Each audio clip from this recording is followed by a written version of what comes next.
Programang ito ay rated SPG, striktong patnubay at gabay ng magulang ang kailangan. Sa pagtaas ng survey ni Tanggol ay kinakabahan na si Rigor. Kapag maging mayor kasi si Tanggol ay hawak niya na sa liig si Rigor. At kapag hindi sumunod si Rigor ay sisibakin niya ito. Ito ang kinatatakot ni Rigor. Kaya gagawin niya ang lahat para matalo si Tanggol. Makikipag-alyansa siya sa mga gerero, mapabagsak lang si Tanggol. Sa meeting di abanse ng mga gerero ay pupunta si Rigor at magsasalita siya sa harap ng media at maraming tao. Dito ay ibubunyag niya ang lahat ng kalokohan ni Tanggol. Sasabihin niyang buhay ang kriminal na si Ramon at itinatago pa ni Tanggol ang mga kaibigan niyang pugante.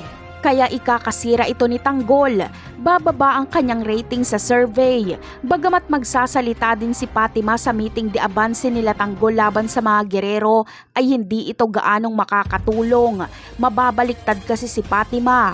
Marami kasi ang nakakakilala sa pamilya ni Fatima na mambubudol sila. Kaya lalabas na binudol lang ni Fatima ang pagmamahal sa kanya ni Miguelito at binayaran lang ito ni Tanggol para siraan ang mga gerero.